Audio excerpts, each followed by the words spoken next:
Good morning everyone. Ito po ang inyong lingkod, si Pastor Roel Camya po mula po dito sa Winnipeg, Manitoba, Canada. Para po sa ating pag-aaral ng salita ng Diyos ngayon pong umaga, welcome po sa Tinig ng Pag-asa.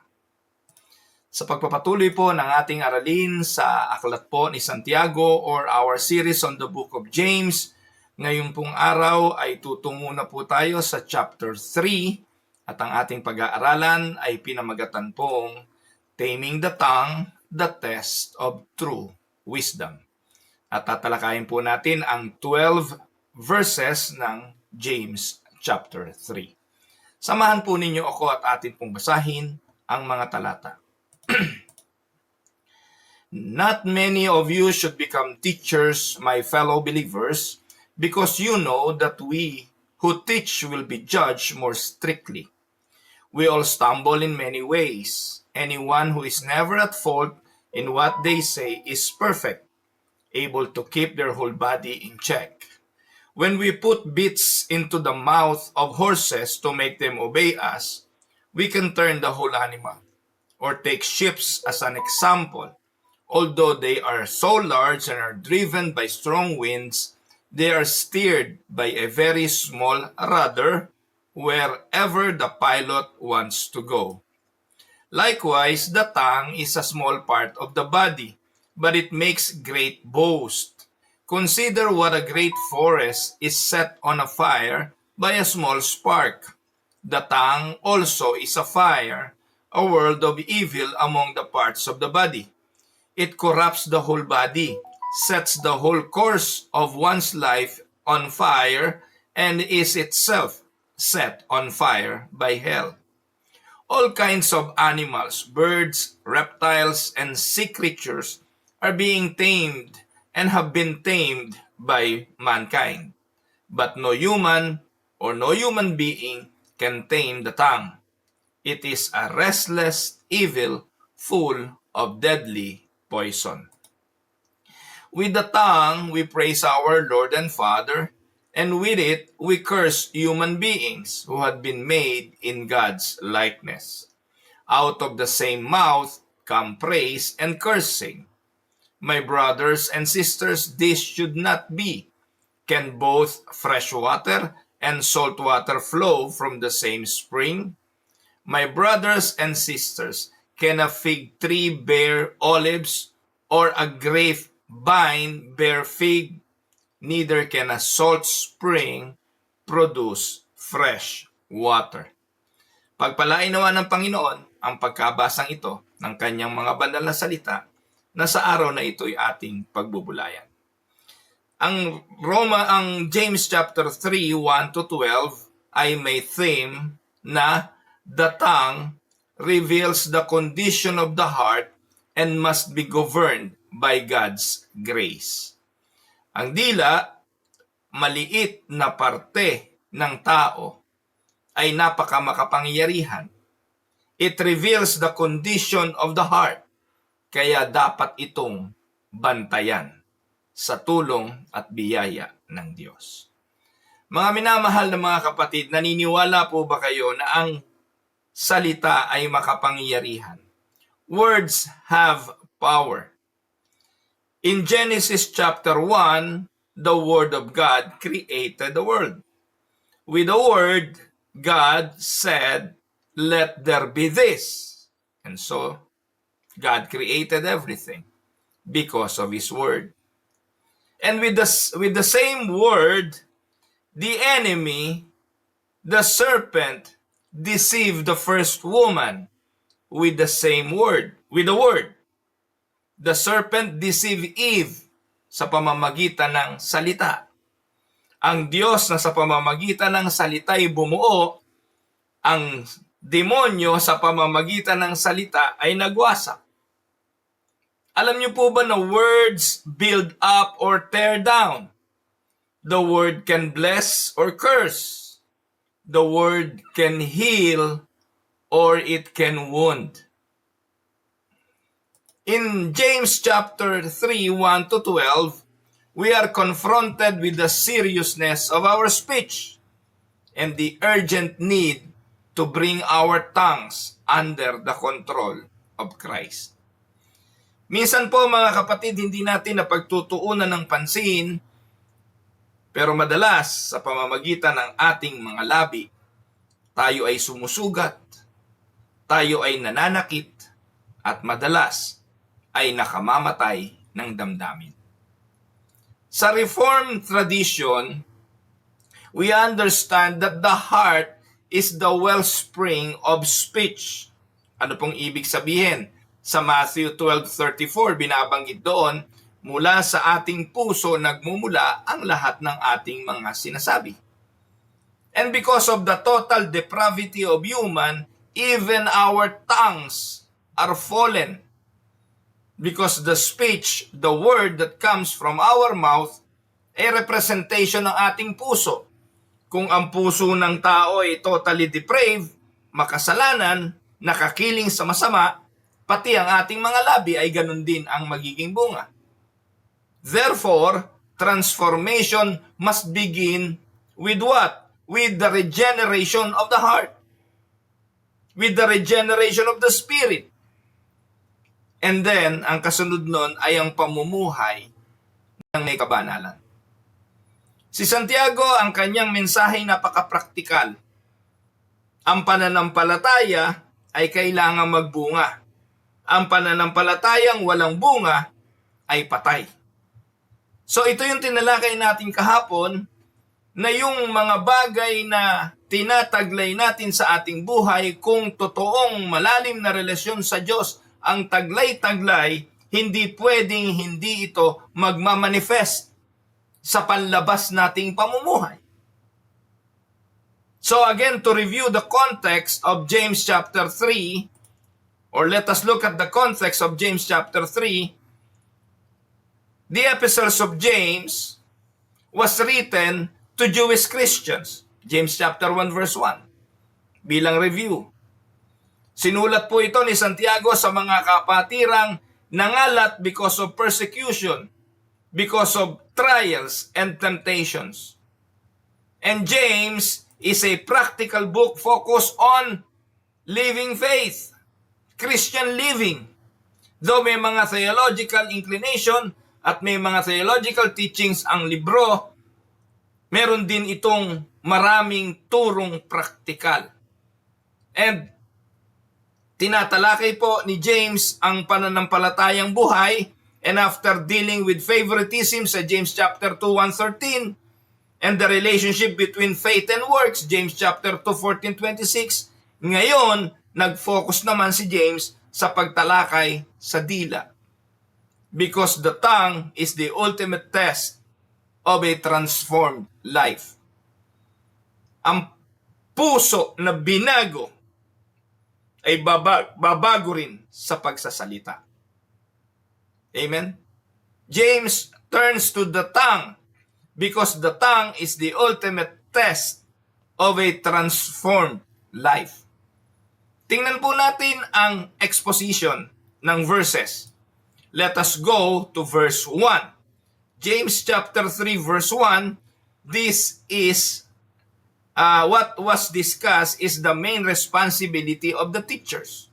Sabi ni Santiago, James chapter 3 verse 1, not many of you should not become teachers. Anong ibig sabihin? Huwag kayong maging guro lang, hindi lahat ay dapat maging guro. Not many of you should become teachers.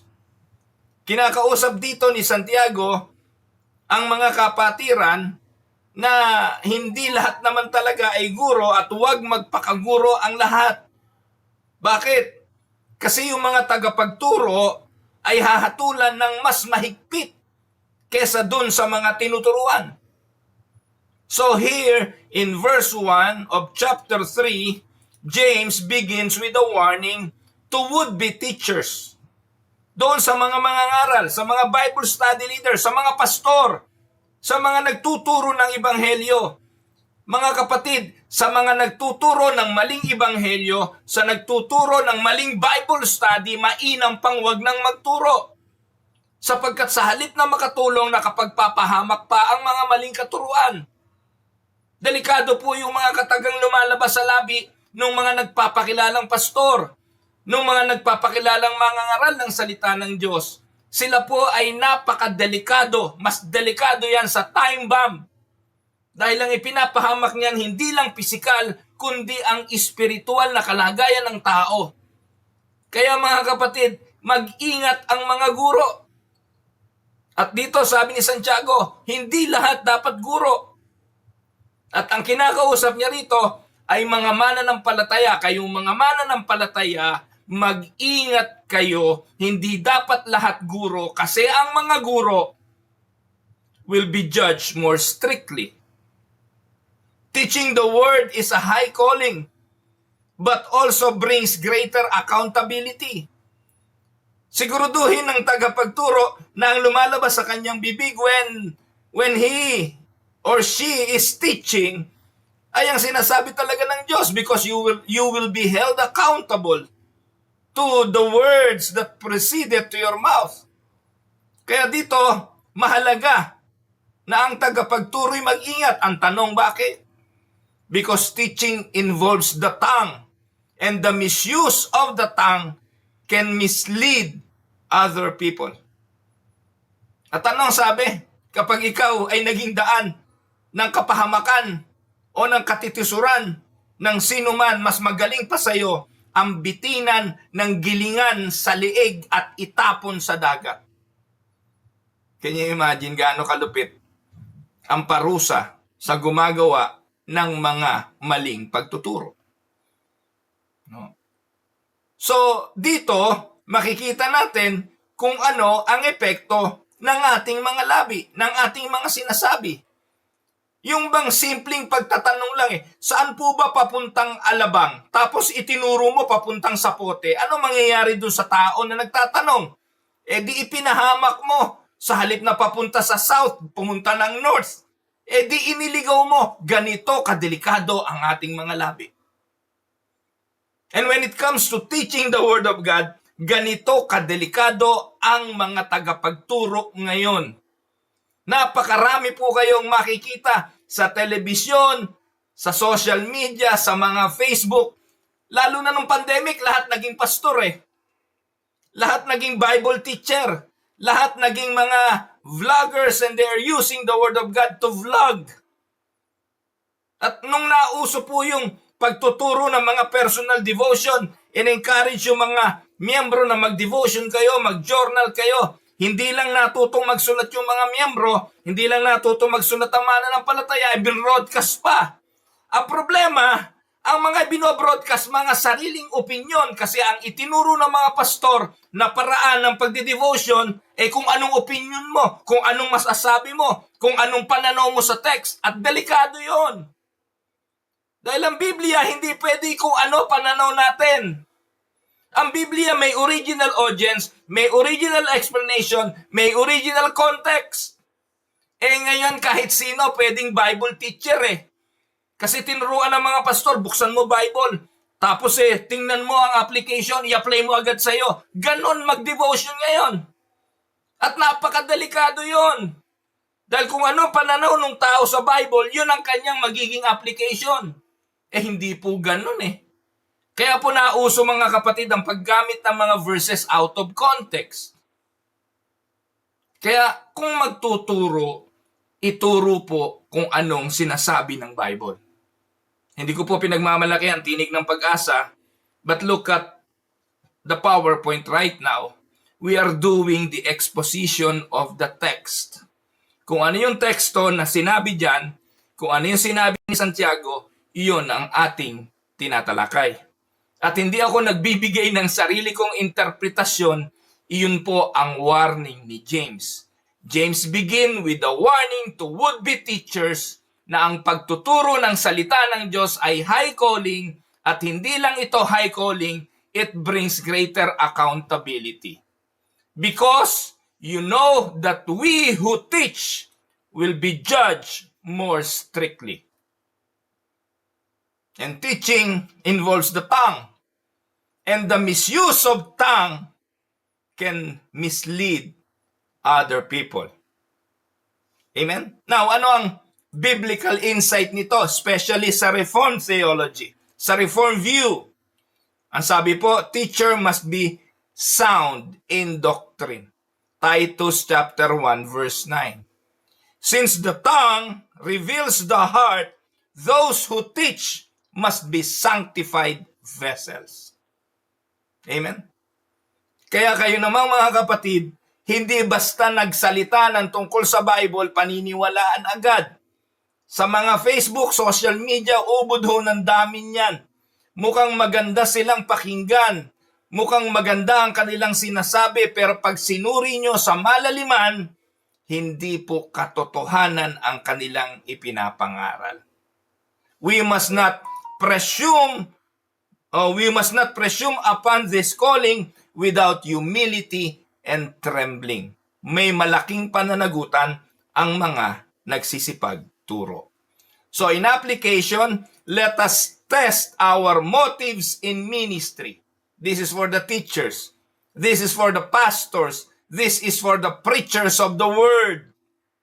Do we desire to teach for prestige or for truth? Nagtuturo ba tayo para makadami ng followers, makadami ng subscribers? Nagtuturo ba tayo for prestige, for money, for fame, for followers? Or do we teach because we love the Word of God? Let us pray for godly pastors, for godly teachers who fear God more than man. Madali naman pong malaman, mga kapatid, kung ang nagtuturo ang piniplease tao o ang ipiniplease ay ang Diyos at ang kanyang mga salita. Kapag ang pastor ay wala nang ginawa, kundi ang ma-please yung kanyang listener, matuwa yung kanyang mga tagapanood, yung kanyang tagapakinig, alam nyo na kung sino ang kanyang piniplease. Pero yung pastor na hindi natatakot magsabi ng totoo kahit masakit, na hindi nangingimi na ipahayag ang salita ng Diyos kahit makasugat ng damdamin, sila po yung mga mangangaral na ang pag-ibig sa salita ng Diyos ay marugdob at sila ang inyong sundan. Now, verse 2 to 8, let us look at the power and the danger of the tongue. Si Santiago, binigyan niya ng emphasis, huwag maging tagapagturo ang lahat kasi delikado ang mga dila. Meron tong kapangyarihan, pero pwede rin itong makapagpahamak. Ano po ang sabi ni James sa chapter 3 verse 2? The tongue reveals our maturity and our immaturity. Tama po ba? Ipinapakita ng labi ang maturidad, ano tawag doon? Yung maturity. Ano ba sa Tagalog yun? Yung pagiging, pasensya na kayo, basta maturity. No? Yung pagiging mature ng tao nakikita sa kanyang pagsasalita.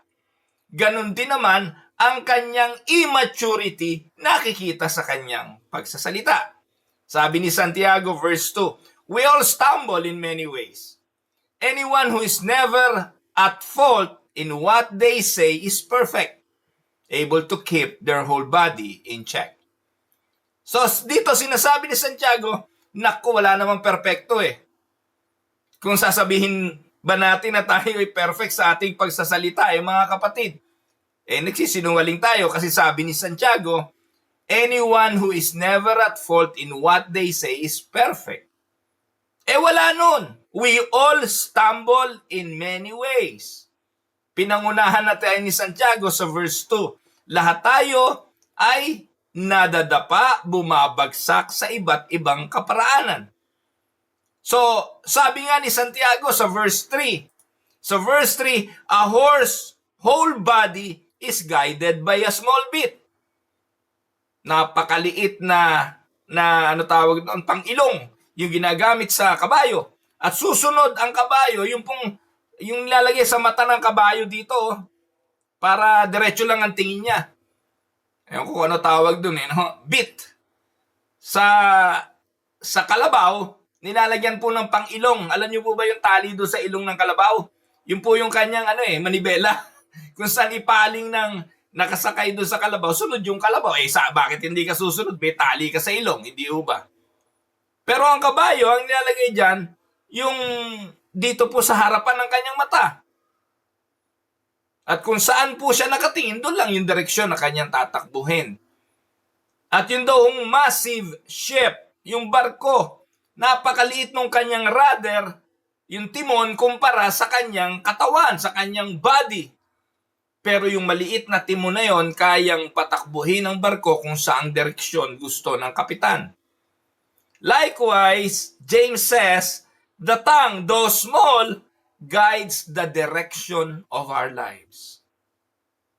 Ginigiya ng ating mga labi ang direksyon ng ating mga buhay. At biblical example nito ay si Peter. Peter's tongue proclaimed Christ as the Son of God. Matthew 16:16. Siya nga yung nagdeklara, you are the Christ, the Son of the living God. Ano sabi ni Jesus? Mapalad ka, Simong Barjonas. Ang bagay na ito ay hindi inireveal sa iyo ng tao, kundi inireveal ito sa iyo ng Diyos. Ano yun? Nakachamba lang si Peter? Nakachamba lang ba si Peter na sabihin niyang, you are the Christ, the Son of the living God? Hindi siya nakachamba. Ang sabi po ni Jesus it was revealed to you by my Father in heaven.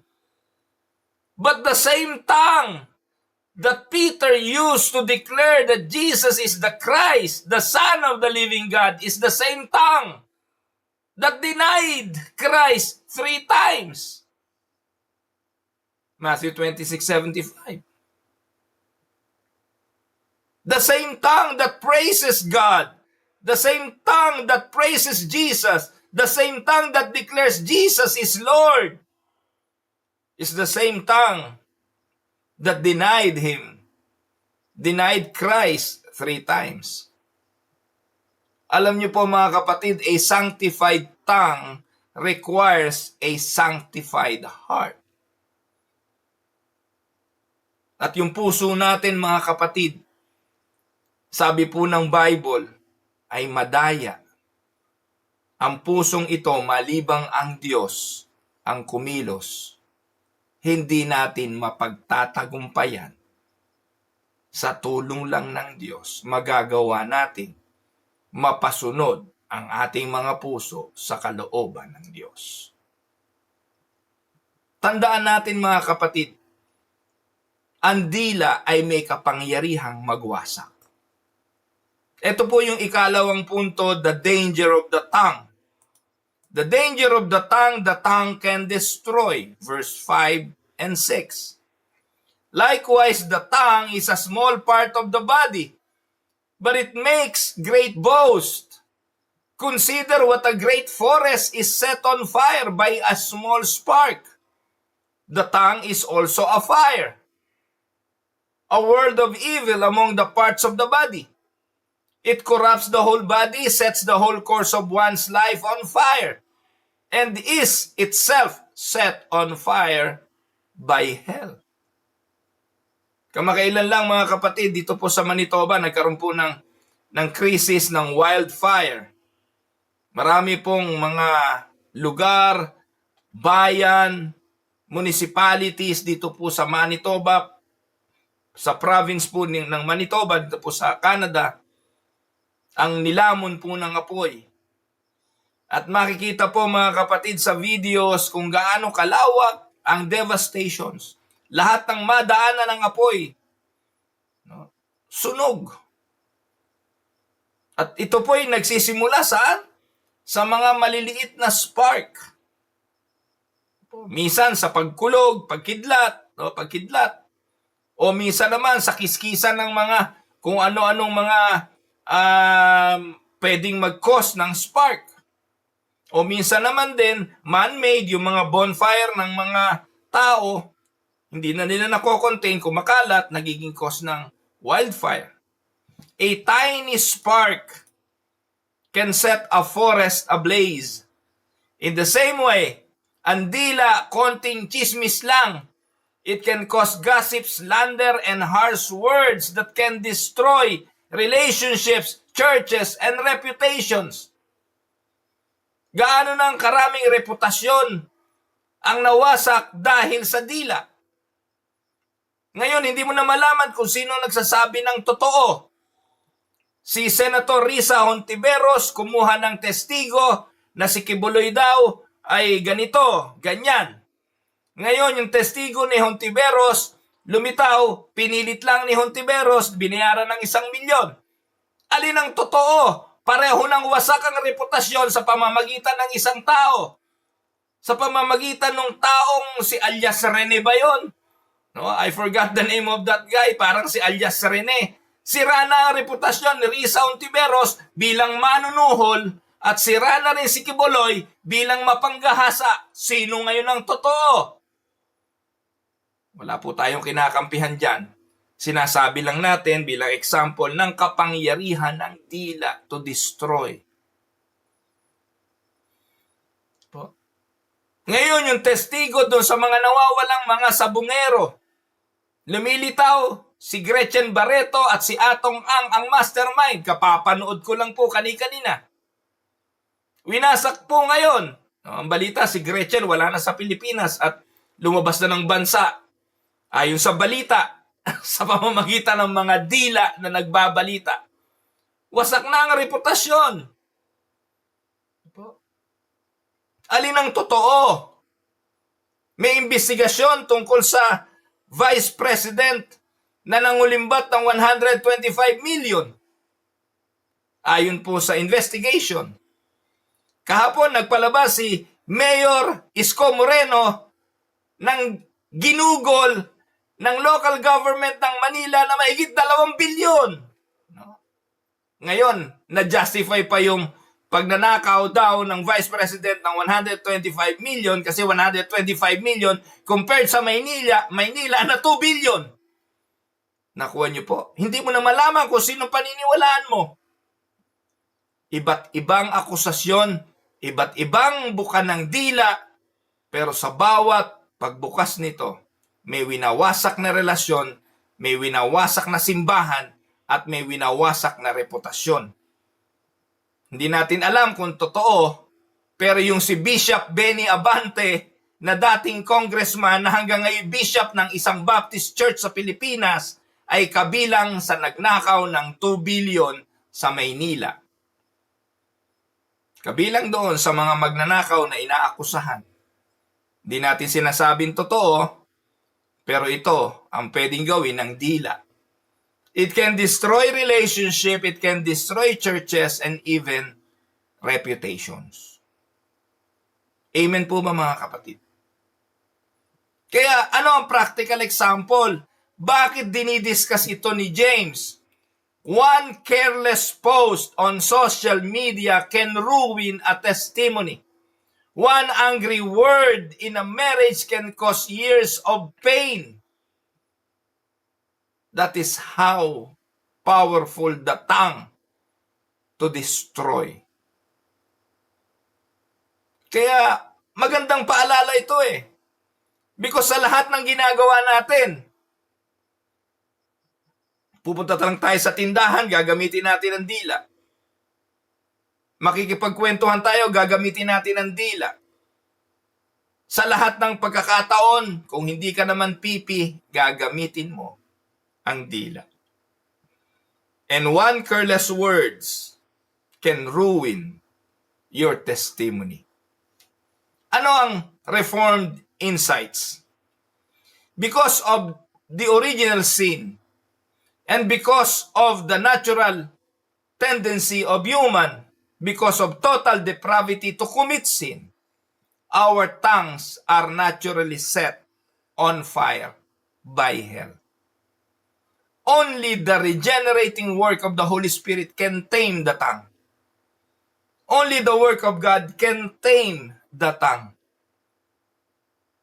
Amen mga kapatid. Pagnanahan ng Espiritu ng Diyos sa ating mga buhay, ang Espiritong ito'y mamumunga. Sa maturity ng isang believer, mamumunga po ang Espiritu Santo. At ang isa sa magiging bunga ay ang pagpipigil sa sarili. Kahabagan, kaamuan, pagpapahinuhod, kagalakan. Iyon ang magiging laman ng dila ng mga tunay na mananampalataya. Only the Holy Spirit can do that. Only the regenerating work of the Holy Spirit can tame the tongue. Amen?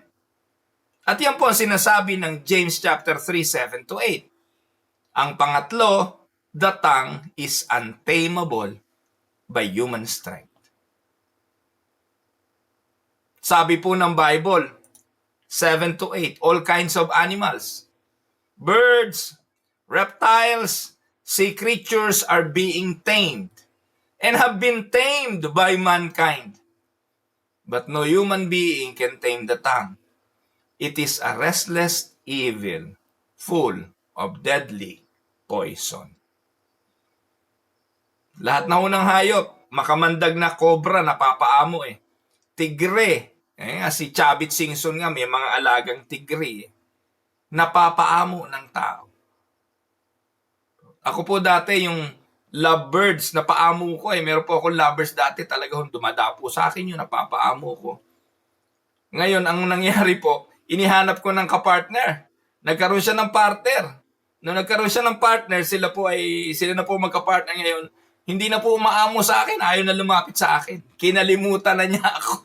Ngayon po, pag inuhuli ko, ayaw na po lumapit sa akin. Tinutukan na po ako. Kasi nakakuha na siya ng bagong kapartner. Ang dila, hindi napapaamo ng tao. This reminds us of Romans 3:13-14. Ang sabi po dyan, their throats are open graves. Their mouths are full of curses and bitterness. So the depravity of man includes the tongue. Amen? So ito po yung kalagayan. So, in application, we cannot rely on self-control alone. We must daily surrender our speech to Christ. We need the fruit of the Spirit in Galatians 5:22-23. Because kung sa ating mga sarili, hindi natin yan mapagtatagumpayan. Alam niyo po, kung alam niyo yung sleep apnea, yun po yung mga taong naghihilik ng matindi pag natutulog. At hindi lang po naghihilik ng matindi, tumitigil ang paghinga. Kaya yun ay deadly, nakamamatay yun.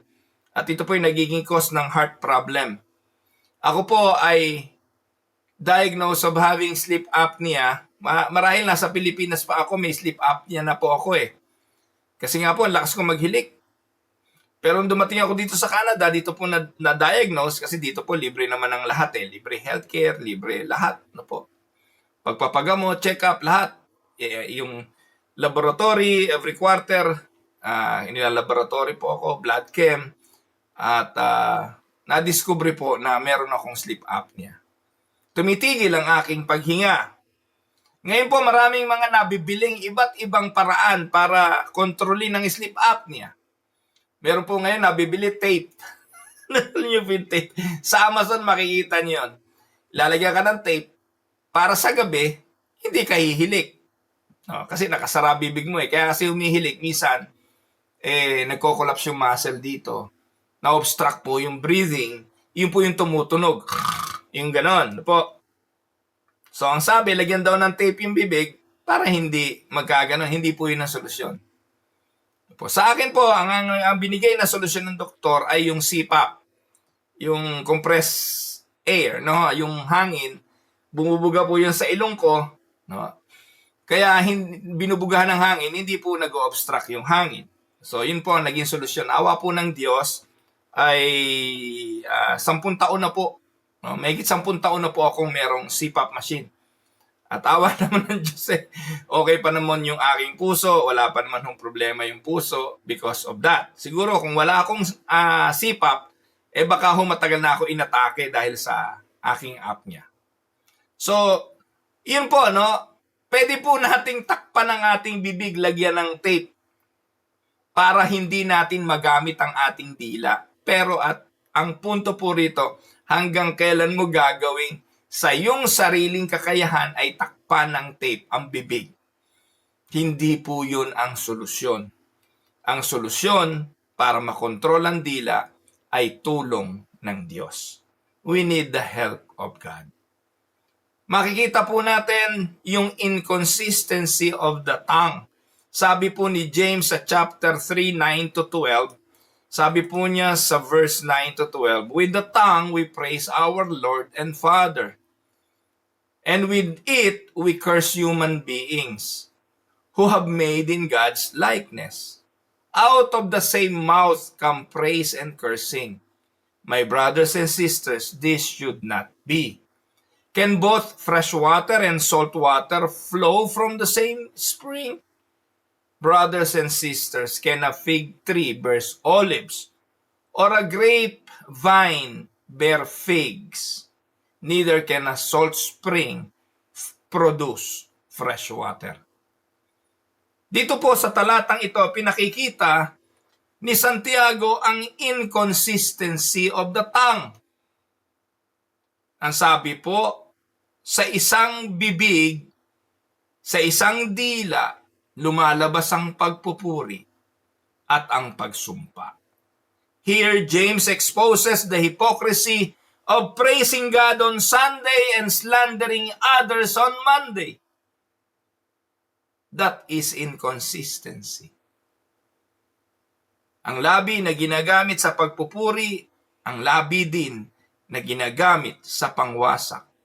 Ang dila na ginagamit sa pagpaparangal ay ang dila din na ginagamit sa pagmumura, pagsansala o pag-curse at pagmamaliit sa ating kapwa. Ang biblical example nito ay ang mga Pariseo. Sa Isaiah 29:13 at sa Matthew 15:8, kayo na po ang magbasa. The Pharisees honored God with their lips, but Jesus says their hearts were far from me. Pinupuri nila ako ng kanilang mga labi, subalit ang kanilang mga puso'y malayo naman sa akin. To illustrate, would we drink from a fountain that gives both clean and dirty water? Basically, no. A true Christian's tongue should be consistently pure. Iinom ba tayo sa isang fountain na dinadaluyan ng marumi at malinis na tubig? Hindi kailanman. Iinom lang tayo sa fountain na dinadaluyan ng malinis na tubig. Kaya ang Reformed insight, the sanctified life is one of progressive sanctification. Ano ba yung progressive sanctification? Nagpapatuloy sa kanyang paglago sa kabanalan. Though we stumble, there should be growth in the way we speak as we are conformed to Christ. Amen? Now, natalakay natin ang mga talata. Let us go to the practical application of the verses. 1. Anong dapat gawin bilang mga mananampalataya? Bantayan natin ang ating mga puso. Since the tongue reveals the heart, feed your heart with the Word of God. Feed your heart with Scripture, not bitterness.